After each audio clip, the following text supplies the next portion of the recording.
আসসালামু আলাইকুম রহমতুল্লাহি ওয়াবারাকাত। মৃত্যুর পরেও যেসব আমলের প্রতিদান চলমান, অর্থাৎ সদকায়ে জারিয়া সম্পর্কে আলোচনা। রাসূলুল্লাহ সাল্লাল্লাহু আলাইহি সাল্লাম বলেছেন, মুমিনের মৃত্যুর পরে তার আমল ও নেকি থেকে যা তার সঙ্গে আমলনামায় যুক্ত হয় তন্মধ্যে রয়েছে: ১ নম্বর, ওই ইলম বা বিদ্যা যা সে অন্যদের শিখিয়েছে এবং প্রচার করেছে। ২ নম্বর, নেক সন্তান যাকে সে ছেড়ে এসেছে। ৩ নাম্বার, মুসহাফ বা কুরআন কারীম যা সে উত্তরাধিকারীদের জন্য রেখে এসেছে। ৪ নাম্বার, যে মসজিদ সে নির্মাণ করেছে। ৫ নাম্বার, মুসাফিরদের জন্য যে সরাইখানা বানিয়েছে। ৬ নাম্বার, পানি সরবরাহের জন্য যে নহর বা খাল সে খনন করেছে। ৭ নাম্বার, তার জীবদ্দশায় ও সুস্থ অবস্থায় তার অর্থ সম্পদ থেকে যে দান সে করেছে এবং এসবই তার মৃত্যুর পরেও তার সাথে যুক্ত হবে। ইবনে মাজাহ হাদিস ২৪২। যেসব আমলের আমলকারী থেকে অন্য মানুষের মাঝে সঞ্চারিত হয়, আল্লাহ রাব্বুল আলামিনের সন্তুষ্টি লাভের জন্য ওই আমলগুলোই অধিক সহায়ক।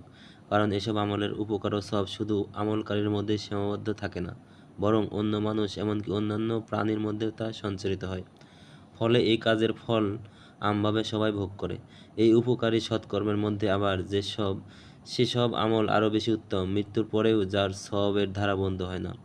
মৃত্যুর পরে যখন মানুষ কবরে একাকী ও নিঃসঙ্গ অবস্থায় থাকবে, তখন সেসব আমলের সওয়াব কবরের জীবনে তিনি পেতে থাকবেন। এজন্য যে কোনো মুসলিমের কর্তব্য হবে এই নশ্বর এই দুনিয়া থেকে বিদায় নেওয়ার পূর্বে এমন কিছু আমল রেখে যাওয়া, যা দ্বারা পরবর্তীকালে অন্য মানুষ উপকৃত হবে এবং সেও এর মাধ্যমে কবরে ও পরকালে উপকৃত হবে। আল্লাহ তাআলা বলেন, বস্তুত তোমরা নিজেদের জন্য যতটুকু সৎকর্ম অগ্রিম পাঠাবে তা আল্লাহর নিকটে পাবে, সেটাই হলো উত্তম ও মহান পুরস্কার। মুজাম্মিল ৭৩:২০। কবি বলেন, তুমি হও এমন মানুষ যার পরে অন্য যারা আসবে তারা বলবে, লোকটা চলে গেছে বটে, তবে রেখে গেছে এই পদচিহ্ন। উপকারী আমলের প্রকারভেদ। উপকার সাধারণ দিক দিয়ে মানুষের আমল ২ প্রকার। ১ নম্বর, ব্যক্তির নিজের মধ্যে সীমাবদ্ধ আমল। ২ নম্বর, প্রবাহমান আমল। যে আমলের উপকারিতা ও সওয়াব শুধুই আমলকারীর মধ্যে সীমাবদ্ধ তা প্রথম শ্রেণীভুক্ত, যেমন সালাত, সিয়াম, ইতিকাফ ইত্যাদি। আর যে আমলের উপকারিতা অন্যদের মধ্যে পৌঁছায় তা দ্বিতীয় শ্রেণীভুক্ত। এই উপকারিতা ইহলৌকিক হতে পারে, যেমন মানুষের বিভিন্ন প্রয়োজন পূরণ করা, অত্যাচারিতকে সাহায্য করা ইত্যাদি। আবার পারলৌকিক হতে পারে, যেমন আল্লাহর দিকে মানুষকে দাওয়াত প্রদান, শিক্ষাদান ইত্যাদি। এই শ্রেণীর আমলকে পরোপকারী আমলও বলা যায়। উক্ত ২ প্রকার আমলের মধ্যে কোন প্রকার আমল শ্রেষ্ঠ সে সম্পর্কে বিদ্বানগণ স্পষ্ট ভাষায় বলেছেন, ব্যক্তির মধ্যে সীমাবদ্ধ উপকারী আমল থেকে অন্যদের জন্য উপকার বয়ে নিয়ে আসা আমল শ্রেষ্ঠ। যদি তোমার দ্বারা আল্লাহ একজন ব্যক্তিকে হেদায়েত দান করেন, তবে সেটি তোমার জন্য মূল্যবান লাল উটের কুরবানির উট চাইতে উত্তম হবে। মুসলিম হাদিস ২৪০৬। এছাড়াও রাসূল সাল্লাল্লাহু আলাইহি ওয়াসাল্লাম বলেন, যে ব্যক্তি হেদায়েত তথা ইসলামের দিকে দাওয়াত দিবে, তার ঠিক ততটুকু সওয়াব মিলবে যতটুকু তার কথা মান্যকারীদের মিলবে। মান্যকারীদের সওয়াব তাতে মোটেও হ্রাস পাবে না। মুসলিম হাদিস ২৬৭৪। অর্থাৎ কাউকে যদি ইসলামের পথে বা হিদায়াতের পথে দাওয়াত দেওয়া যায় এবং সেই ব্যক্তি দাওয়াত গ্রহণ করে যদি সে ভালো কোনো আমল করে, যে সওয়াব পাচ্ছে, আর যে সেই প্রথম দাওয়াত দিয়েছিল তাকে এই পথে, সেও ওই লোকের সমপরিমাণ সওয়াব পাবে। যেসব আমলের উপকার ব্যক্তির নিজের মধ্যে সীমাবদ্ধ, সেসব আমলকারী যখন মারা যায় তখন তার আমল বন্ধ হয়ে যায়, কিন্তু অন্যদের উপকার নিয়ে আসা আমল অর্থাৎ সদকায়ে জারিয়া যিনি করেন, মৃত্যুর সাথে সাথে তার আমল বন্ধ হয়ে যায় না, চলতেই থাকে এটা। এই উম্মতের নেককার লোকেরা যখনই মানব কল্যাণের সুযোগ পেয়েছেন তখনই তারা সেই সুযোগ লুফে নিয়েছেন। যখনই তারা এমন সুযোগ পেয়েছেন তখনই তারা খুব আনন্দিত হয়েছেন এবং এ দিনকে তাদের জীবনের শ্রেষ্ঠ দিন গণ্য করেছেন। সুফিয়ান সাউরি রাদিয়াল্লাহু যখন তার দরজায় কোনো প্রার্থী ফকিরকে দেখতে পেতেন, তখনই বলে উঠতেন, স্বাগত জানাই তাকে যিনি আমার পাপ ধুয়ে দিতে এসেছেন। ইয়াসির আব্দুর রহমান, মাওসুয়াতুল আখলাক ১/২63। ফুজাইল বিন ইয়াজ রহিমাহুল্লাহ বলেন, এই প্রার্থী ভিক্ষুকরা কতই না ভালো, তারা আমাদের পাথেও আখিরাত পর্যন্ত বিনা পারিশ্রমিকে বইয়ে নিয়ে দাঁড়িপাল্লায় রেখে দিচ্ছে। সৈয়দ বিন হুসাইন আল আফানি সালাহুল উম্মা ফি উলুইল হিম্মা 2/622। রাসূল সাল্লাল্লাহু আলাইহি সাল্লাম বলেছেন, 1 নম্বর, আল্লাহর নিকট সেই ব্যক্তি সবচেয়ে প্রিয় যে মানুষের সবচেয়ে বেশি উপকার করে। 2 নম্বর, আল্লাহর নিকট সবচেয়ে প্রিয় নেক আমল হলো কোনো মুসলিমকে আনন্দিত করা অথবা তার কোনো বিপদ কষ্ট বা উৎকণ্ঠা দূর করা অথবা তার ঋণ পরিশোধ করে দেওয়া অথবা তার ক্ষুধা দূর করা।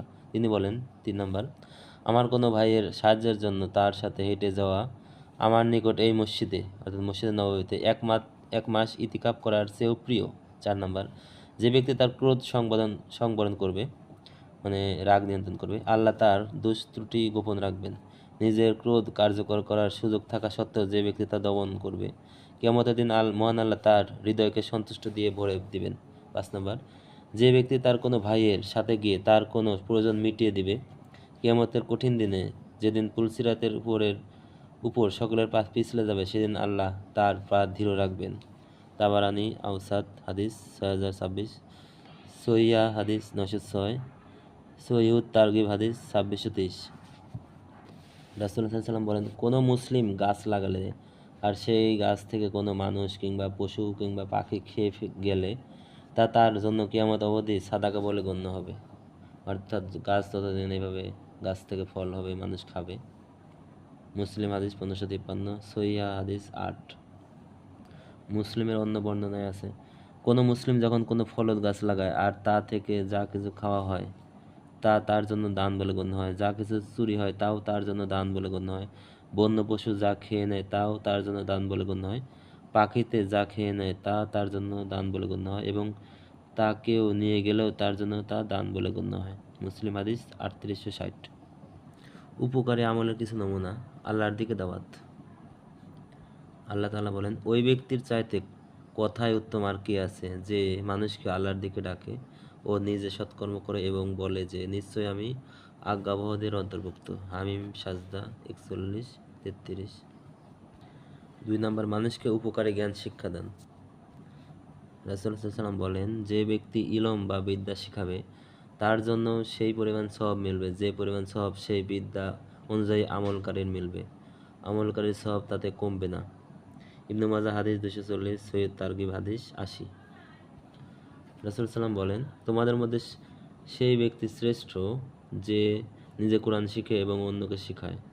বুখারী হাদিস 5027, মিশকাত হাদিস 2109।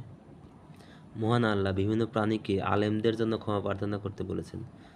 রাসূল সাল্লাম বলেন, নিশ্চয়ই আল্লাহ তাআলা তার ফেরেশতা মণ্ডলী, আসমান ও জমিনবাসী, এমনকি গর্তের পিপীলিকা ও মাছ পর্যন্ত মানুষকে কল্যাণপ্রদ জিনিস শিক্ষাদানকারী শিক্ষকের জন্য দোয়া করে। তিরমিজি হাদিস 2675, সহিহ তারগিব হাদিস 81, মিশকাত হাদিস 213। রাসূল সাল্লাল্লাহু আলাইহি ওয়াসাল্লাম বলেন, যে ব্যক্তি ইলম মানে জ্ঞান বিদ্যা শেখার মানুষের উদ্দেশ্যে কোনো পথ ধরে চলে, আল্লাহ সেজন্য তাকে জান্নাতের পথে চালিত করবেন। আর নিশ্চয়ই ফেরেশতারা বিদ্যার্থী ছাত্রদের খুশি করার মানুষে নিজেদের ডানা বিছিয়ে দেয়। আর নিশ্চয়ই আলেমের জন্য আসমান ও জমিনবাসী, এমনকি পানির মাছ পর্যন্ত ক্ষমা প্রার্থনা করে। আলেমের মর্যাদা আবেদের উপর তদ্রূপ যদ্রূপ চাঁদের মর্যাদা সকল তারকার উপর। নিশ্চয়ই আলেমগণ নবীগণের উত্তরাধিকারী এবং নবীগণ দিনার ও দিরহামের উত্তরাধিকারী রেখে যাননি, তারা ইলমের উত্তরাধিকারী রেখে গেছেন। সুতরাং যে তা লাভ করবে সে পূর্ণ অংশ লাভ করবে। তিরমিজি হাদিস 2682, সহিহ তারগিব হাদিস 70, মিশকাত হাদিস 212। ইমাম শাফিঈ রাহিমাহুল্লাহ বলেছেন, বিদ্যা চর্চা নফল সালাত আদায় থেকে উত্তম। সিলসিলা আসারুস সহিহ হাদিস 348, মুসনাদুশ শাফিঈ হাদিস 1225। কেননা বিদ্যা চর্চা করা ফরজে কিফায়া আর ফরজে কিফায়া নফল থেকে উত্তম। বিদ্যার মাধ্যমে সালাত ও অন্যান্য ইবাদত সহিশুদ্ধ করা হয়। বিদ্যার উপকারিতা বিদ্যান থেকে জনমানুষের মাঝে সঞ্চারিত হয়। 3 নম্বর, আল্লাহর পথে জিহাদ। রাসূল সাল্লাল্লাহু আলাইহি ওয়াসাল্লাম বলেন, আবু সাঈদ খুদরি রাদিয়াল্লাহু আনহু হতে বর্ণিত, তিনি বলেন, জিজ্ঞেস করা হলো যে হে আল্লাহর রাসূল সাল্লাল্লাহু আলাইহি ওয়াসাল্লাম, কোন লোক উত্তম? উত্তরে রাসূল সাল্লাল্লাহু আলাইহি ওয়াসাল্লাম বললেন, সেই মুমিন যে আল্লাহর পথে নিজের জান ও মাল দিয়ে যুদ্ধ করে, জিহাদ করে। অর্থাৎ তারা জিজ্ঞেস করলেন, তারপরকে তিনি বললেন, কোনো গিরিপথে বসবাসকারী সেই মুমিন যে আল্লাহকে ভয় করে এবং লোকেদের ক্ষতি করা থেকে নিজেকে দূরে রাখে। বুখারী হাদিস ৭৮৮৬, বুখারী মুসলিম হাদিস ১৮৮৮। 4 নম্বর, আল্লাহর পথে পাহারাদারি। রাসূল সাল্লাল্লাহু আলাইহি ওয়াসাল্লাম বলেন, আমি কি তোমাদেরকে কদরের রাতের থেকেও শ্রেষ্ঠ রাতের কথা জানাবো না? সে ওই পাহারাদারের রাত যে ভয় সংকুল স্থানে পাহারা দেয়, অর্থাৎ আল্লাহর পথে যারা পাহারা দেয় তার আশঙ্কা হয় যে সে হয়তো তার পরিবারে জীবিত ফিরতে পারবে না। হাকিম হাদিস ২৪২৪, সৈয়দ তারগিব হাদিস ১২৩২। রাসূল সাল্লাল্লাহু আলাইহি ওয়াসাল্লাম বলেন, দুটি চোখকে আগুন স্পর্শ করবে না। এক চোখ যে আল্লাহর ভয়ে কান্না করে, আরেক চোখ যে আল্লাহর পথে জিহাদে রাত জেগে পাহারা দেয়। তিরমিজি হাদিস ১৬৩৯, মিশকাত হাদিস ৩৮২৯, সনদ সহিহ। দুটি চোখে আগুন স্পর্শ করবে না, এর অর্থ হচ্ছে দুই শ্রেণীর চোখের মালিকদের, মানে যা ওই চোখ যার থাকবে এমন চোখ, সেই তাদেরকে আগুন স্পর্শ করবে না। এখানে অঙ্গ বলে এই চোখের অঙ্গ এটাকে বলে পুরো ব্যক্তিকেই নির্দেশ করা হয়েছে। তুহফাতুল আওয়াজি ৫/২২। ৫ নম্বর, মসজিদ নির্মাণ। রাসূল সাল্লাল্লাহু আলাইহি ওয়াসাল্লাম বলেন, যে ব্যক্তি আল্লাহর সন্তুষ্টি অন্বেষণার্থে একটি মসজিদ বানাবে, আল্লাহ তাআলা জান্নাতে তার জন্য অনুরূপ একটি গৃহ তৈরি করবেন। বুখারী হাদিস ৪৫০, মুসলিম হাদিস ৫৩৩। ৬ নম্বর, নসিহত বা কল্যাণ কামনা। তামিম আদ-দারির রাদিয়াল্লাহু আনহু থেকে বর্ণিত, তিনি বলেন, নবী করিম সাল্লাল্লাহু আলাইহি ওয়াসাল্লাম বলেছেন, দিন হলো নসিহত বা কল্যাণ কামনা। আমরা বললাম, কার জন্য? তিনি বললেন, আল্লাহর জন্য, তার কিতাবের জন্য, তার রাসূলের জন্য, মুসলিম শাসকদের জন্য এবং আম মুসলমানদের জন্য। মুসলিম হাদিস ৫৫, আবু দাউদ হাদিস ৪৯৪৪, মিশকাত হাদিস ৪৯৬৬। আল্লাহর জন্য কল্যাণ কামনার অর্থ আল্লাহকে তার প্রাপ্য যথাযোগ্য গুণে গুণান্বিত করা, প্রকাশ্যে গোপনে সর্বতোভাবে আল্লাহর সমীপে নত থাকা, তার আনুগত্যমূলক কাজের মাধ্যমে তার ভালোবাসার অনুপ্রাণিত হওয়া, তার ক্রোধে পতিত হওয়ার ভয়, তার নাফরমানি থেকে বাঁচা, পাপীদেরকে তার দিকে ফেরাতে প্রাণান্তর জিহাদ করা। আল্লাহর কিতাবের জন্য কল্যাণ কামনার অর্থ আল্লাহর কিতাব শেখা, অন্যদের শেখানো, মুখে উচ্চারণকালে হরফসমূহ তাজবিদের নিয়ম মেনে পড়া, লেখার সময় যথানিয়মে লেখা, অর্থ বোঝা, তার সীমা হেফাজত করা, তার বিষয়বস্তু অনুসারে আমল করা, বাতিলপন্থীদের হাতে কোরআনের রদবদল রোধে ভূমিকা রাখা। আল্লাহর রাসূলের জন্য কল্যাণ কামনার অর্থ আল্লাহর রাসূলকে সম্মান করা, জীবনের মরণে তাকে সাহায্য করা, শিক্ষা এবং অন্যদের শিখানোর মাধ্যমে তার সুন্নাহকে পুনর্জীবিত করা, তার কথা ও কাজ মেনে চলা, তাকেও তার অনুসারীদের মহব্বত করা। মুসলিম শাসকদের কল্যাণ কামনার অর্থ তাদের উপর অর্পিত দায়িত্ব পালনে তাদেরকে সাহায্য করা, দায়িত্ব পালনে অবহেলা করলে তাদের সতর্ক করা, তাদের ত্রুটি বিচ্যুতি সংশোধন করা, তাদের সাথে ঐক্যবদ্ধ থাকা, তাদের প্রতি যারা ঘৃণা বিদ্বেষ ছড়ায় তাদের প্রতিবাদ করা এবং সম্ভব হলে আপোষে মিল করে দেওয়া। তাদের প্রতি সবচেয়ে বড় কল্যাণ করা হবে সুন্দরতম উপায়ে তাদেরকে জুলুম অত্যাচার করা থেকে বিরত রাখা।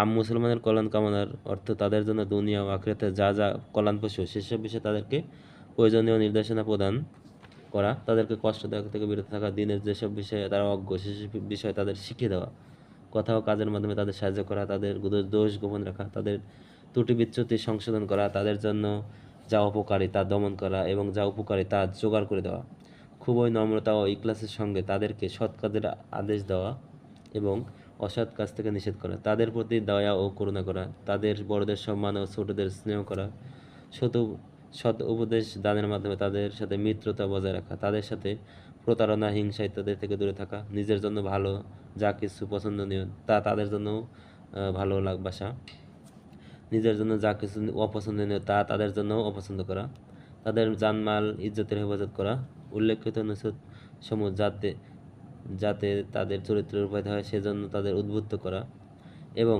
আনন্দের চিত্তে তারা যেন ভালো কাজে অগ্রসর হয় সেজন্য তাদের উদ্দীপ্ত করা। সালাফদের মধ্যে অনেককে তো নসিহত করতে গিয়ে নিজের জাগতিক ক্ষতিও সইতে হয়েছে। ৭ নাম্বার, মানুষের মাঝে মীমাংসা করে দেওয়া। আল্লাহ তাআলা ইরশাদ করেছেন, তাদের অধিকাংশ সলা পরামর্শে কোনো মঙ্গল নেই, কিন্তু যে পরামর্শে তারা মানুষকে সাদাকা করার বা সৎকর্ম করার কিংবা লোকদের মধ্যে পরস্পরের সন্ধি করার উৎসাহ দেয় সেটা ব্যতীত যে ব্যক্তি আল্লাহর সন্তুষ্টি লাভের উদ্দেশ্যে সেটা করে, সত্তর আমরা তাকে মহাপুরস্কার দান করব। মানে মানুষের মধ্যে সন্ধি মিল মোহাব্বত। সূরা নিসা 4 নম্বর সূরা 114 নম্বর আয়াত।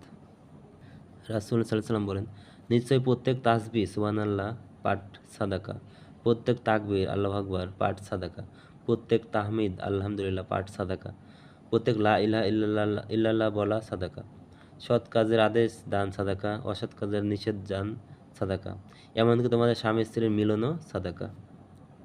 মুসলিম হাদিস 1009, আহমদ হাদিস 21511, মিশকাত হাদিস 1898। রাসূল সাল্লাল্লাহু বলেছেন, আমি কি তোমাদেরকে সিয়াম সালাত ও সদাকার থেকে শ্রেষ্ঠ আমলের সন্ধান দিব না? তারা বললেন, কেন নয়, অবশ্যই দিবেন। তিনি বললেন, দুপক্ষের মাঝে মীমাংসা করে দেওয়া, অর্থাৎ সমঝোতা বা কোনো রকম দুপক্ষের কথা কাটাকাটি ঝগড়া বিবাদ হলে তাদের মধ্যে মীমাংসা করে দেওয়া। আবু দাউদ হাদিস 4919, তিরমিজি হাদিস 2509, মিশকাত হাদিস 5038, সুহেল জামি হাদিস 2595। 8 নাম্বার, সুপারিশ করা ও মুসলিমদের সাহায্য করা। রাসূল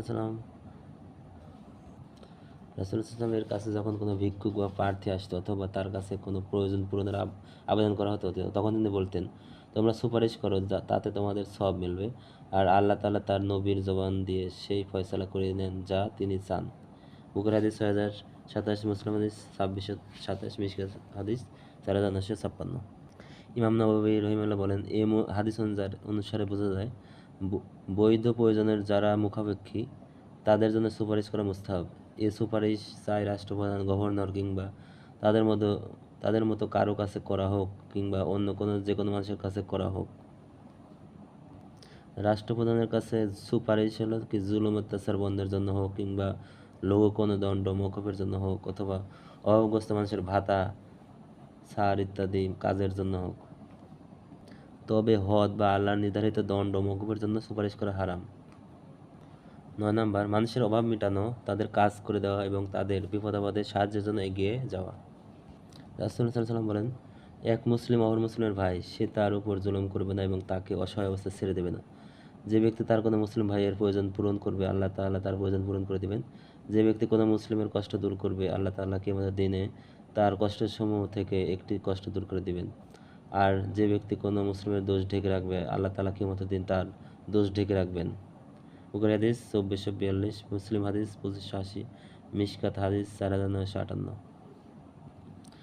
সাদাকা ও দরিদ্র মানুষের জন্য অর্থ ব্যয় মহাপুরস্কার ও চক্রবৃদ্ধি হারে সওয়াব লাভ। 10 নম্বর, আল্লাহ তাআলা সাদাকাকে লালন পালন করেন এবং সাদাকা দাতাকে চক্রবৃদ্ধি হারে সওয়াব দেন, তার মর্যাদা অনেক বাড়িয়ে দেন। আল্লাহ তাআলা বলেন, নিশ্চয়ই দানশীল পুরুষ ও দানশীল নারী এবং যারা আল্লাহকে উত্তম ঋণ দেয় তাদেরকে দেওয়া হবে বহুগুণ বেশি, আর তাদের জন্য রয়েছে সম্মানজনক পুরস্কার। হাদিদ 57 নম্বর 18 নম্বর আয়াত। সাদাকার প্রভূত ও সওয়াব বিষয়ক কিছু হাদিস। রাসূল সাল্লাল্লাহু বলেন, আমি 3টি বিষয়ে শপথ করছি এবং তোমাদেরকে একটি হাদিস বলছি, তোমরা সেটা মুখস্থ রেখো। তিনি বলেন, দান সাদাকার ফলে কোনো বান্দার সম্পদ হ্রাস পায় না। কোনো বান্দার উপর জুলুম করা হলে এবং সে তাতে ধৈর্য ধারণ করলে আল্লাহ তাআলা অবশ্যই তার সম্মান বাড়িয়ে দেন। আর কোনো বান্দা ভিক্ষার দরজা খুললে আল্লাহ তার জন্য অভাবের দরজা খুলে দেন। অথবা তিনি অনুরূপ বলেছেন। তিরমিজি হাদিস 2325, আহমদ হাদিস 18060, মিশকাত হাদিস 5287, সহিহ তারগিব হাদিস 2460। অর্থাৎ দান করলে কখনো সম্পদ হ্রাস পাবে না, ইনশাআল্লাহ এটা আল্লাহ বরকত দিবে। আর যে অভাবের দরজা মানে খালি আল্লাহর কাছে না আসে বা ধৈর্য ধারণ না করে যদি শুধু ভিক্ষা করে বেড়ায় বা মানুষের কাছে হাত পাতে, তাহলে তার জন্য অভাবের দরজাও আল্লাহ খুলে দেন। রাসূল সাল্লাল্লাহু আলাইহি ওয়াসাল্লাম বলেছেন, যে ব্যক্তি হালাল মাল থেকে সাদাকা দেয় আর আল্লাহ পবিত্র মাল ছাড়া গ্রহণ করেন না, দয়াময় আল্লাহ তার ডান হাতে গ্রহণ করেন যদিও তা একটা খেজুর হয়। অতঃপর সে সাদাকা দয়াময় আল্লাহর হাতে বৃদ্ধি পেতে থাকে, অবশেষে তা পাহাড়ের চেয়েও বড় হয়ে দাঁড়ায়। যেমন কেউ তার ঘোড়ার কিংবা উটের বাচ্চা লালন পালন করে এবং সে দিন দিন বড় হতে থাকে। মুসলিম হাদিস 1014, তিরমিজি হাদিস 661, নাসাই হাদিস 2525।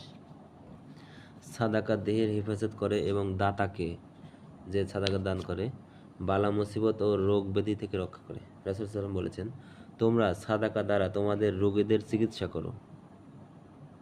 বায়াকি হাদিস 6832, সহিহুল জামি হাদিস 3358, হাদিস হাসান।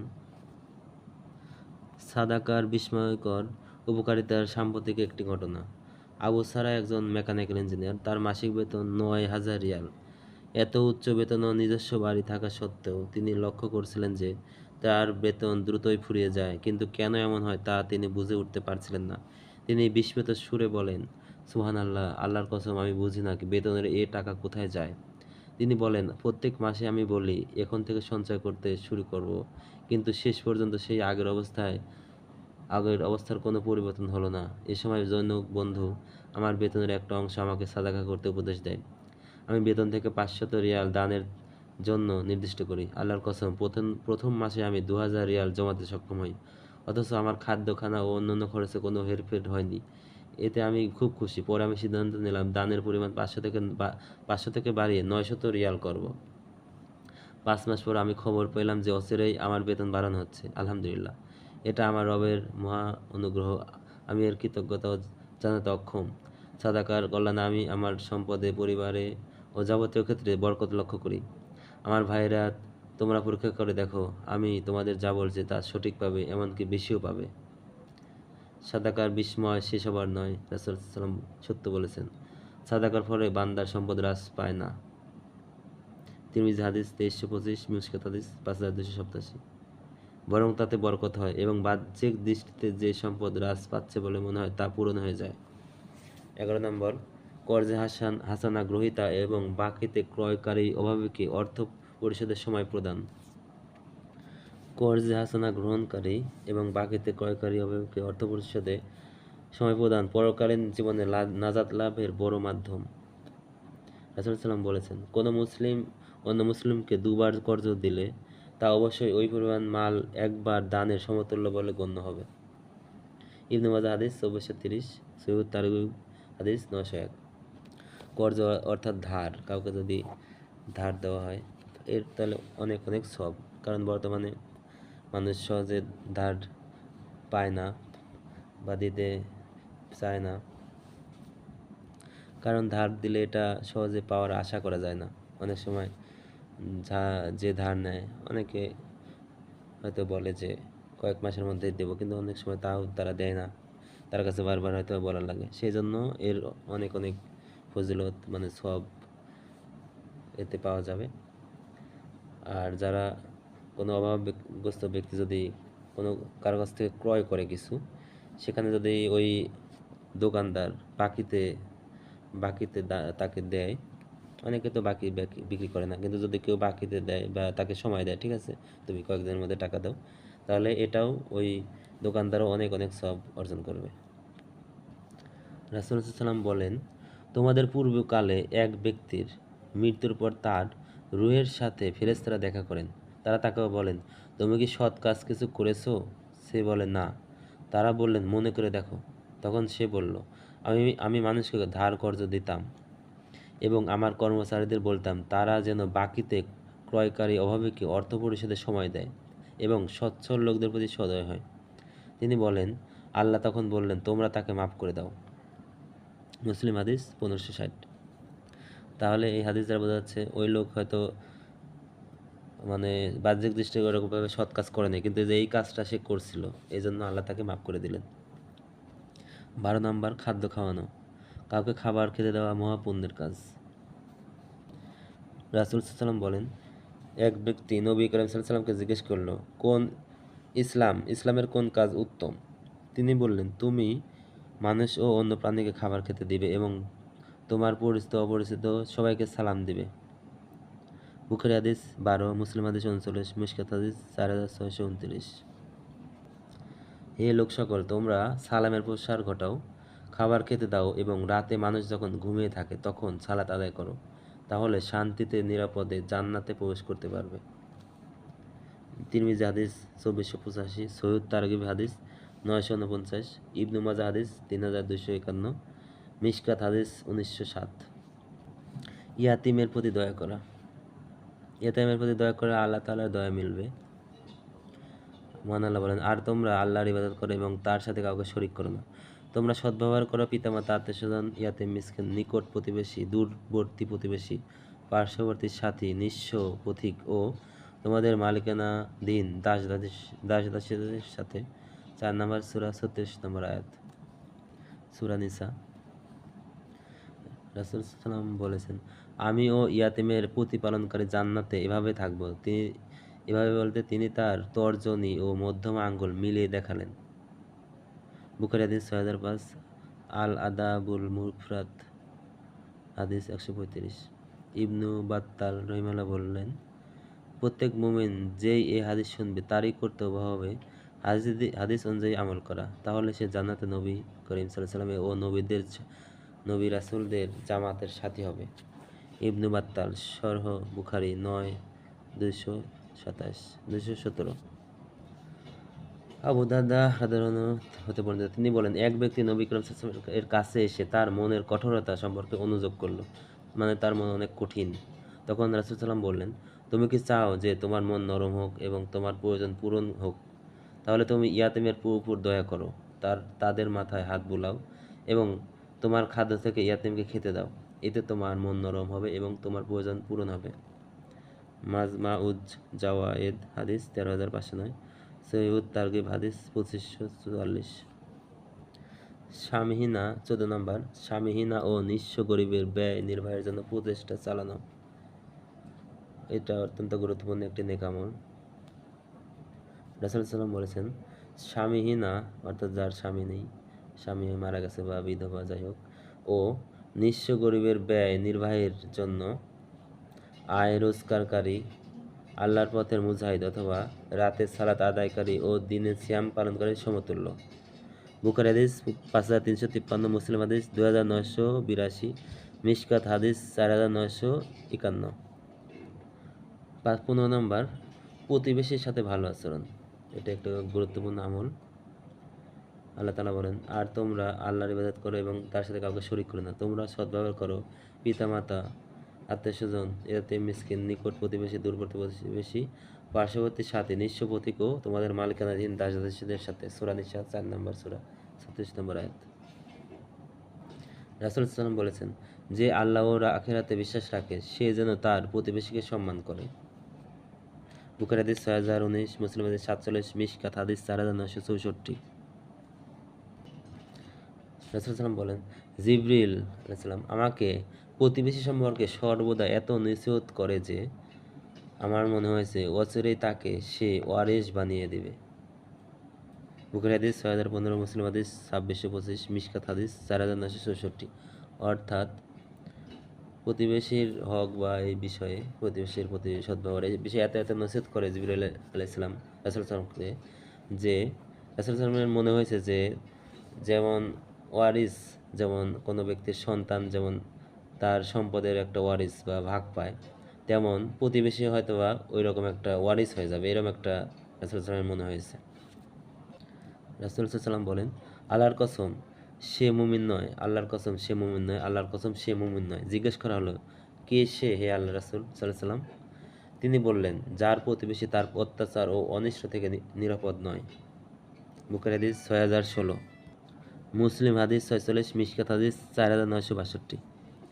প্রতিবেশীর সঙ্গে ভালো ব্যবহারের মধ্যে রয়েছে প্রতিবেশীর বিপদে তাকে সান্ত্বনা দেওয়া, আনন্দ ফুর্তিতে মুবারকবাদ জানানো, রোগে শোকে সেবা যত্ন করা, তাকে আগে সালাম দেওয়া, হাস্যোজ্জ্বল মুখে তার সাথে দেখা করা, দুনিয়া ও আখিরাতে তার যাতে কল্যাণ হয় সে সম্পর্কে তাকে প্রয়োজনীয় নির্দেশনা প্রদান করা ইত্যাদি। 16 নম্বর, স্ত্রী ও সন্তানদের ভরণ পোষণ। স্ত্রী ও সন্তানদের ভরণ পোষণের জন্য পুরুষ যে অর্থ ব্যয় করে সেজন্য সে সওয়াব পাবে। রাসূল সাল্লাম বলেন, তুমি 1 দিনার আল্লাহর রাস্তায় জিহাদে ব্যয় করেছো, 1 দিনার দাস মুক্তিতে ব্যয় করেছো, 1 দিনার মিসকিনকে দান করেছো এবং 1 দিনার তোমার পরিবারের জন্য ব্যয় করেছো। এগুলোর মধ্যে শ্রেষ্ঠ হলো ওই দিনার যা তুমি তোমার পরিবারের জন্য ব্যয় করেছো। মুসলিম হাদিস 995, মিশকাত হাদিস 1931। এক ব্যক্তি নবী করিম সাল্লাল্লাহু আলাইহি সাল্লামের পাশ দিয়ে চলে গেল। রাসূলুল্লাহ সাল্লাল্লাহু আলাইহি সাল্লাম এর সাহাবীগণ তার শক্তিমত্তা ও উদ্যম দেখে বললেন, হে আল্লাহর রাসূল সাল্লাল্লাহু আলাইহি সাল্লাম, এই শক্তি যদি আল্লাহর রাস্তায় ব্যয়িত হতো। তখন রাসূল সাল্লাল্লাহু আলাইহি সাল্লাম বললেন, যদি সে তার ছোট ছোট সন্তানদের জন্য কামাই রোজগারে বের হয় তবে তা হবে আল্লাহর রাস্তায় ব্যয়। আর যদি সে তার বয়স্ক বৃদ্ধ মাতা পিতার জন্য কামাই রোজগারে বের হয় তবে তা হবে আল্লাহর রাস্তায় ব্যয়। আর যদি সে নিজেকে পবিত্র নির্দোষ রাখার নিয়তে নিজের জন্য কামাই রোজগারে শ্রম ব্যয় করে তবে তা হবে আল্লাহর রাস্তায় ব্যয়। আর যদি সে লোক দেখানো ও অহংকার বা গৌরব করার জন্য কামাই রোজগারে বের হয় তবে তা হবে শয়তানের রাস্তার ব্যয়। তাবারানি আওসাত হাদিস 6835 7/56, সহিহুত তারগিব হাদিস 1692। 17 নম্বর, আত্মীয়তার সম্পর্ক রক্ষা করা। আব্দুর রহমান রাদিয়াল্লাহু থেকে বর্ণিত, তিনি বলেন, আমি রাসূলুল্লাহ সাল্লাল্লাহু আলাইহি ওয়াসাল্লামকে বলতে শুনেছি, আল্লাহ বলেছেন, আমি রহমান আর সে রাহিম বা আত্মীয়তা। আমার রহমান নাম থেকে রাহিম নামটি আমি বের করেছি। যে তাকে যুক্ত রাখবে আমি তার সাথে যুক্ত থাকব, আর যে তার সাথে সম্পর্ক ছিন্ন করবে আমি তার সাথে সম্পর্ক ছিন্ন করব। অর্থাৎ আত্মীয়তা সম্পর্ক যে ছিন্ন করবে আল্লাহ তার সাথে সম্পর্ক ছিন্ন করবে। হাদিসটা আবু দাউদ হাদিস 1694, সহিহ তারগিব হাদিস 2528। ইমাম নববী রহিমাহুল্লাহ বলেন, আত্মীয়তার সম্পর্ক রক্ষা করে এবং যার সঙ্গে আত্মীয়তা করা হচ্ছে উভয়ের সামর্থ্য ও সাধ্য অনুসারে আত্মীয়-স্বজনদের উপকার করা হলো আত্মীয়তার সম্পর্ক। এ উপকার কখনো অর্থ সম্পদ দিয়ে, কখনো সেবা যত্ন দিয়ে, কখনো দেখা সাক্ষাৎ ও সালাম শুভেচ্ছা বিনিময় কিংবা অন্য কিছু দিয়ে হতে পারে। নববী শরহ মুসলিম 2/201। 18 নম্বর, মুসলিমদের অবস্থার খোঁজ খবর নেওয়া। এটি অত্যন্ত একটি গুরুত্বপূর্ণ আমল। রাসূলুল্লাহ সাল্লাল্লাহু আলাইহি ওয়াসাল্লাম বলেন, আমরা যাতে প্রতিবেশীর খোঁজ খবর রাখি সেজন্য রাসূলুল্লাহ সাল্লাল্লাহু আলাইহি ওয়াসাল্লাম ও আমাদেরকে আদেশ করেছেন। তিনি বলেন, যে পেট পুরে খায় আর তার প্রতিবেশী অভুক্ত থাকে সে মুমিন নয়।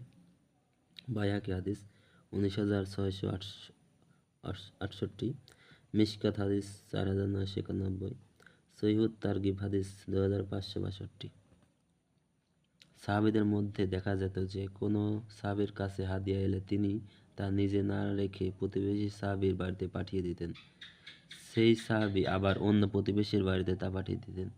এভাবে তা 10 বা তার বেশি বাড়ি ঘুরে দেখা যেত প্রথম বাড়িতে এসে হাজির হয়েছে। অর্থাৎ প্রথমজন যে পাঠালো সেটা সবাই এভাবে সম্পর্ক একটা রক্ষা বা তার প্রতিবেশীর হক আদায়ের উদ্দেশ্যে দিতে দিতে থাকলো। লাস্টে আবার ঘুরে ঘুরে দেখা গেলো যে ব্যক্তি প্রথম দিয়েছিল তার বাসায় চলে আসছে। সবাই একটা একটা সম্পর্কের মধ্যে একটা সম্পর্ক, সবাই খুশি হলো, কিন্তু প্রথম ব্যক্তি আবার সেটা হয়তো পাইলো। যাই হোক, এর মাধ্যমে অনেক সওয়াবের কাজ। 19 নাম্বার, রাস্তা থেকে কষ্টদায়ক জিনিস সরিয়ে দেওয়া। এটি একটি সওয়াবের আমল। ঈমানের 73/63 এর অধিক শাখা আছে। তন্মধ্যে শ্রেষ্ঠতম শাখা হলো লা ইলাহা ইল্লাল্লাহ বলা এবং নিম্নতম শাখা রাস্তা থেকে কোনো কষ্টদায়ক জিনিস সরিয়ে দেওয়া। আর লজ্জা ঈমানের অন্যতম শাখা। মুসলিম হাদিস 35, মিশকাত হাদিস 5। রাসূল সাল্লাল্লাহু আলাইহি ওয়াসাল্লাম বলেন, আমার সামনে আমার উম্মতের ভালো মন্দ সকল প্রকার আমল তুলে ধরা হলো। আমি দেখতে পেলাম উৎকৃষ্ট আমলের মধ্যে রয়েছে কষ্টদায়ক জিনিস রাস্তা থেকে সরিয়ে দেওয়া এবং নিকৃষ্ট আমলের মধ্যে রয়েছে মসজিদের মধ্যে নাকের সর্দি ফেলে রাখা, অর্থাৎ তা না মোছা। মুসলিম হাদিস 553, মিশকাত হাদিস 709। রাসূল সাল্লাল্লাহু আলাইহি ওয়াসাল্লাম বলেছেন, এক ব্যক্তি কোনো এক পথে হেঁটে যেতে রাস্তায় কাঁটাযুক্ত একটা ডাল পেয়ে তা হাতে তুলে নিয়ে দূরে ফেলে দেন। ফলে আল্লাহ তার এ কাজে সন্তুষ্ট হয়ে তাকে ক্ষমা করে দেন। বুখারী হাদিস 652, মুসলিম হাদিস 1914। 20 নম্বর, মানুষের কল্যাণের ছোট ছোট আমল কিন্তু আল্লাহর নিকটে যার সওয়াব অঢেল। মুমিনের জন্য কোনো নেক আমলকেই তুচ্ছ ভাবা সমীচীন নয়, চাই সে আমল পরিমাণে কম হোক কিংবা আকারে ছোট হোক। তুমি কোনো নেক কাজকে তুচ্ছ ভেবো না, যদিও তা তোমার ভাইয়ের সঙ্গে হাসিমুখে সাক্ষাতের বিষয় হয়। সহিহ মুসলিম হাদিস 2626, মিশকাত হাদিস 1894। কোনো মুসলিমই যেন উপকারী আমলের কোনোটাকে হেয় জ্ঞান না করে। এমনকি মসজিদ ঝাড়ু দেওয়া ইসলাম অত্যন্ত গৌরবের কাজ। 21, দোয়া দ্বারা মানুষের উপকার করা। দোয়া দ্বারা কখনো কখনো একজন মানুষ অন্যজনের উপকার করতে পারে। অনুপস্থিত ভাই বা বোনের জন্য দোয়া তাৎক্ষণিক কবুল হয় বলে হাদিসে এসেছে। রাসূল সাল্লাল্লাহু বলেন, যে ব্যক্তি তার ভাইয়ের অনুপস্থিতিতে তার জন্য দোয়া করে, তার জন্য নিয়োজিত ফেরেশতা বলে, আমিন, আল্লাহ কবুল করুন, আর তোমার জন্য অনুরূপ হোক। মুসলিম হাদিস 2732, সহিহুল জামি হাদিস 6235। যেহেতু ফেরেশতারা দোয়া করে, এটা ইনশাল্লাহ তাৎক্ষণিক কবুল হয় এজন্য। 22 নম্বর, রাস্তাঘাটেও মানুষের কল্যাণ সাধন। উঠতে বসতে চলতে ফিরতে রাস্তাঘাটেও মানুষের কল্যাণ সাধনের কাজ করার কথা হাদিসে এসেছে। রাসূল সাল্লাল্লাহু আনসারদের এক মজলিসের পাশ দিয়ে গমনকালে তাদের লক্ষ্য করে বলছিলেন, পথের ধারে না বসে যদি তোমাদের গত্যান্তর না থাকে তবে তোমরা লোকদের পথ দেখিয়ে দিও। যদি পথের ধারে তাদের বসাই লাগে, মানে উপায় যদি না থাকে যে তাদের বসতেই হচ্ছে পথের ধারে, তাহলে যারা যাবে এই পথ দিয়ে তাদেরকে পথ দেখিয়ে দেওয়া। হয়তো অনেকে চিনবে না, যে জিজ্ঞেস করলে তাদেরকে পথ দিয়ে দেখিয়ে দেওয়া। সালামের জবাব দিও এবং মজলুমকে সাহায্য করো। বাইহাকি হাদিস 9085, আহমদ হাদিস 18507, সহিহ হাদিস 1561। 23 নম্বর, পশু পাখির প্রতি দয়ার্দ্র আচরণ। মুসলমানদের খায়ের বরকত লাভ মেঘবায়ী বা বায়ুর মতোই, তার দ্বারা পশু প্রাণী সহ সকল সৃষ্টি উপকৃত হয়। অর্থাৎ মুসলমানদের দ্বারা পশু পাখিও প্রকৃত যারা মুসলিম তাদের দ্বারা সবাই উপকৃত হবে। এক ব্যক্তি রাস্তা দিয়ে পায়ে হেঁটে যাচ্ছিল, অবসরে তার খুব পিপাসা পায়। সে একটা কুয়া দেখতে পেয়ে তার মধ্যে নেমে গিয়ে পানি পান করে, তারপর উঠে আসে। এমন সময় সে দেখতে পায় একটা কুকুর হাঁপাচ্ছে আর পিপাসার কারণে কাদা চাটছে। লোকটা বলল, পিপাসায় আমার যে দশা হয়েছিল, কুকুর তারও ঠিক সেই দশা হয়েছে। অতঃপর সে কুয়ার মধ্যে নেমে গিয়ে তার মোজা পানিতে ভরল এবং তা দাঁতে কামড়ে ধরে উপরে এসে কুকুরটাকে পান করালো। তার এই কাজের দরুন আল্লাহ তাআলা খুশি হলেন এবং তাকে মাফ করে দিলেন। সাহাবীগণ আরজ করলেন, ইয়া রাসূলুল্লাহ সাল্লাল্লাহু আলাইহি ওয়াসাল্লাম, এসব পশুর খেদমতের জন্য কি আমাদের সওয়াব মিলবে? তিনি বললেন, প্রতিটি জীবিত প্রাণীর খেদমত মাত্রই সওয়াব মিলবে। বুখারী হাদিস 2363, মুসলিম হাদিস 2244। অনেক আলেম বলেন, একটা ভীষণ পিপাসার্ত কুকুরকে পানি পান করিয়ে যখন একজন মানুষ আল্লাহ সুবহানাহু ওয়া তাআলার ক্ষমা পেয়ে যাচ্ছে, তখন যে ব্যক্তি চরম পিপাসিত মুসলিমকে পানি পান করায়, ভীষণ ক্ষুধার্ত মুসলিমকে পেট পুরে খেতে দেয় এবং বস্ত্রহীন মুসলিমকে বস্ত্র পরায়, তার সাথে আচরণ কেমন হতে পারে? অর্থাৎ তার আরও অনেক সওয়াব, আল্লাহর ক্ষমা ইনশাল্লাহ পাবে। যে ব্যক্তি কূপ খনন করে, তার সেই কূপ থেকে জিন, মানুষ, পাখি বা যে কোনো জীবন্ত প্রাণী পানি পান করুক বা না করুক না কেন, কিয়ামত দিবসে সেজন্য আল্লাহ তাকে পুরস্কৃত করবেন। অর্থাৎ যে কোনো প্রাণী যদি এখান থেকে পানি পান করে, মানুষ হোক বা যে কোনো প্রাণী, আল্লাহ তাকে সেজন্য পুরস্কৃত করবেন। সহিহ ইবনে খুজাইমা 2/269 হাদিস নাম্বার 1292, সহিহ তারগিব হাদিস 271। মৃত্যুর পর যেসব আমলের ফল স্থায়ী থাকবে, অর্থাৎ সদকায়ে জারিয়া। মৃত্যুর পর ব্যক্তির জীবনের এমন অনেক আমল বাকি থেকে যায় যার ফল মৃত্যুর পরও সে পায়। এমন কিছু আমল এখানে তুলে ধরা হলো। 1 নম্বর, ঈমান ও সৎকর্ম। বান্দার মৃত্যুর পর তার ঈমান ও সৎকর্মের প্রভাব বাকি থেকে যায়, মৃত্যুর পরেও সে তার ফল পেতে থাকে। ক নাম্বার, ফেরেশতা ও মুমিনদের দোয়া লাভ। এ প্রসঙ্গে আল্লাহ তাআলা বলেন, যারা আরশ বহন করে এবং যারা তার চারপাশে আছে তারা তাদের পালনকর্তার প্রশংসা সহ পবিত্রতা বর্ণনা করে ও তার প্রতি ঈমান রাখে। আর তারা মুমিনদের জন্য ক্ষমা প্রার্থনা করে বলে, হে আমাদের প্রতিপালক, তোমার অনুগ্রহ ও জ্ঞান সব কিছুতে পরিব্যাপ্ত। অতএব যারা তওবা করে ও তোমার রাস্তায় চলে তাদেরকে তুমি ক্ষমা করো এবং জাহান্নামের শাস্তি থেকে তাদের রক্ষা করো, হে আমাদের প্রতিপালক। আর তুমি তাদের প্রবেশ করা চিরস্থায়ী বসবাসের জান্নাত সময়ে, যার প্রতিশ্রুতি তুমি তাদের দান করেছো। আর তাদের বাপ দাদা, স্বামী স্ত্রী ও সন্তান সন্ততিদের মধ্যে যারা সৎকর্ম করেছে তাদেরকেও। নিশ্চয় তুমিই তো মহা পরাক্রান্ত ও প্রজ্ঞাময়।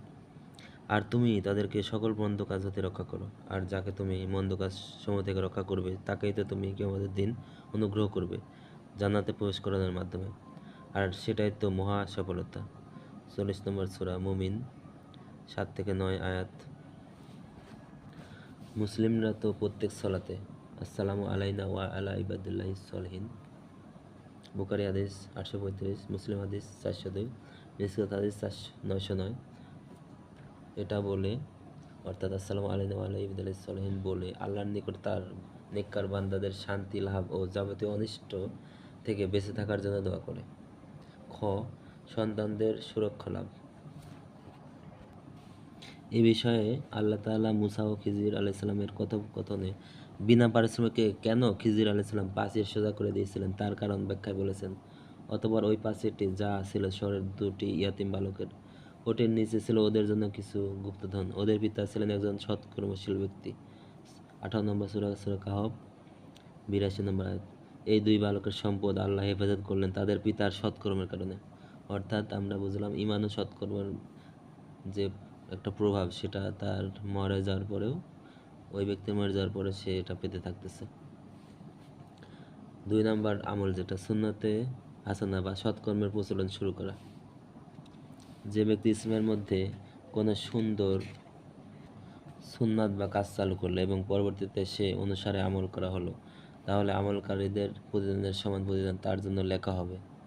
এতে আমলকারীদের প্রতিদান থেকে কিছু কমিয়ে দেওয়া হবে না। পক্ষান্তরে যে ব্যক্তি ইসলামের মধ্যে কোনো মন্দ সুন্নত বা রীতি চালু করলো এবং পরবর্তীতে সে অনুসারে আমল করা হলো, তাহলে আমলকারীদের গুনাহের সমান গুনাহ তার জন্য লেখা হবে। এতে আমলকারীদের গুনাহ থেকে কিছু কমিয়ে দেওয়া হবে না। সহিহ মুসলিম হাদিস 1017। এখানে ভালো কোনো কাজ চালু করার কথা বলা হয়েছে মেনলি। এখানে কোনো ইবাদত যেটা শরীয়তের মানে রাসূল সাল্লাল্লাহু আলাইহি করেছেন এমন কোনো দলিল লাগে এমন কোনো ইবাদত নয়। কারণ ইবাদতের রাসূল সাল্লাম বা সাহাবীদের থেকে দলিল লাগবে, আর সেটা দলিলবিহীন হলে সেটা বিদআত হবে। মানে যেসব আমল মানুষ করবে নেকির ফজিলতের আশা ইবাদত মনে করে, কিন্তু তার দলিল নেই, মানে রাসূল সাল্লাম বা সাহাবীরা করেনি, সেটাই বিদআত হবে। কিন্তু যদি কোনো কাজ, এখানে মেনলি কাজের কথাই বলা হয়েছে, সেই কাজটা যদি ভালো হয়, মানুষের উপকারী হয়, সওয়াবের কাজ, তাহলে ইনশাআল্লাহ এটা তার জন্য সে প্রতিদান পাবে। 3 নম্বর উপকারী বিদ্যা সাদাকা জারিয়া এবং মাতা পিতার জন্য সৎ সন্তানের দোয়া। উপকারী বিদ্যা সাদাকা জারিয়া এবং পিতামাতার জন্য সৎ সন্তানের দোয়া মৃত্যুর পরেও ব্যক্তির জন্য সওয়াব বয়ে আনে। সুতরাং এই 3টি কাজে তৎপর হওয়ার সাধ্য যাদের থাকবে তাদের এই ক্ষেত্রে অবহেলা করাও সমীচীন হবে না। রাসূল সাল্লাল্লাহু আলাইহি ওয়াসাল্লাম বলেছেন, মানুষ যখন মারা যায় তখন তার থেকে তার সকল আমল বিচ্ছিন্ন হয়ে যায়, তবে 3টি আমল বিচ্ছিন্ন হয় না: সাদাকায়ে জারিয়া বা চলমান দান, উপকার লাভ করা যায় এমন বিদ্যা, এবং নেক সন্তান যে তার জন্য দোয়া করে। মুসলিম হাদিস 1631, মিশকাত হাদিস 203। ইমাম নববী রাহিমাহুল্লাহ বলেন, রাসূলুল্লাহ সাল্লাল্লাহু আলাইহি ওয়াসাল্লামের উক্ত হাদিসের মর্ম সম্পর্কে আলেমগণ বলেছেন, মৃত ব্যক্তির আমল করার ক্ষমতা তার মৃত্যুর সাথে শেষ হয়ে যায়, একই সাথে তার আমলের প্রতিফলের নবায়নও থেমে যায়। কিন্তু উক্ত হাদিসে উল্লেখিত তার 3টি আমলের প্রতিফল নিরবধি নবায়ন হতে থাকবে, কারণ আমলগুলোর উৎস তো ওই ব্যক্তি থেকে ফুরিয়ে যাচ্ছে না। সন্তান তার উপার্জনের অংশ। যে ব্যক্তি সে শিক্ষার্থীদের মাঝে শিক্ষাদান কিংবা লিখিত পুস্তক আকারে রেখে যায়, তার উৎস সে এবং সদাকায়ে জারিয়া যা কিনা ওয়াকফ করে, তাও তার রেখে যাওয়া স্থায়ী দান, মানে এটা চলতেই থাকে সন্তান যতদিন থাকে। তারপরে তার যে জ্ঞান, যেটা বিদ্যা পুস্তক, এগুলো চলতে থাকে, এর থেকে মানুষ বিভিন্ন জ্ঞান অর্জন করতে পারে। অর্থাৎ তার মৃত্যুর পরেও যেহেতু এগুলো দুনিয়াতে চলমান থাকছে, তাই মৃত্যুর পরেও তার সওয়াব চলমান থাকবে। এখানে বেশি বেশি ইলম অর্জন করতে উদ্বুদ্ধ করা হয়েছে। অন্যদের শিক্ষাদান, বই পুস্তক রচনা, ব্যাখ্যা বিশ্লেষণ ইত্যাদির মাধ্যমে নিজের বিদ্যার উত্তরাধিকার রেখে যাওয়ার প্রতি উৎসাহিত করা হয়েছে। তাহলে আমরা কোরআন হাদিসের বিভিন্ন যেগুলো গুরুত্বপূর্ণ আমল বা হারাম কবির কোনো বিদআত শিরক, এসব বিষয়ে যদি সহজে মানুষকে বোঝানোর জন্য লিফলেট হোক বা বই পুস্তক আকারে এভাবে লিখে দেওয়া বা মানুষকে দেওয়া, এটাও একটা এর মধ্যে পড়বে। যে হয়তো ওই যে দিবে সে হয়তো মারা যাবে, কিন্তু এই তার লেখা লিখিত ওই গ্রন্থ, পাঠ্যপুস্তক হোক বা হ্যান্ডবিল, লিফলেট, যেটা পরবর্তীতে যদি থাকে, লোকজন এর থেকে শিখবে, জানবে এবং সে অনুযায়ী যদি আমল করে তাহলে আলহামদুলিল্লাহ তার একটা সদকায়ে জারিয়া হিসেবে গণ্য হবে। রাসূল সাল্লাল্লাহু আলাইহি সাল্লাম বলেন, নিশ্চয় জান্নাতে ব্যক্তি বিশেষের পদমর্যাদা বৃদ্ধি করা হবে। তা দেখে সে বলবে, এটা কিভাবে হলো? বলা হবে, তোমার জন্য তোমার ছেলেমেয়ের ক্ষমা প্রার্থনার বদৌলতে।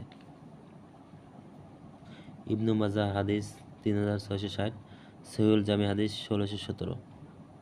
অর্থাৎ যে সন্তানও যে পিতামাতার মৃত্যুর পরে তারা যে দোয়া করছে বা তাদের জন্য দান করছে তাদের পক্ষ থেকে, এভাবে ওই সন্তানের কারণে তার পিতামাতার জান্নাতের পদমর্যাদা বৃদ্ধি পেয়েছে।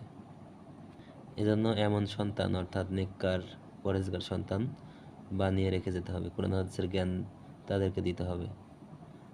যদিও দুনিয়াবি বিভিন্ন শিক্ষায় শিক্ষিত হোক না কেন, ডাক্তার, ইঞ্জিনিয়ার বা যাই হোক, কিন্তু প্রথমে কোরআন হাদিসের জ্ঞান তাদেরকে মানে যেটা ভিত্তি বা বেজ এভাবে তাকে দিতে হবে, ফাউন্ডেশন। সদকায়ে জারিয়ার যে অন্যতম বিষয় কোরআন হাদিসের গ্রন্থ প্রণয়ন, সংকলন, বই ওয়াকফ করা, গ্রন্থাগার প্রতিষ্ঠা করা, আর পিতামাতাই তো সন্তানকে সৎ হিসেবে গড়ে তোলা, তার সুন্দর আমল, আখলাক, সঠিক পথের দিশা, এগুলা সৎ পথে চলার যোগ্য করে গড়ে তুলতে হবে।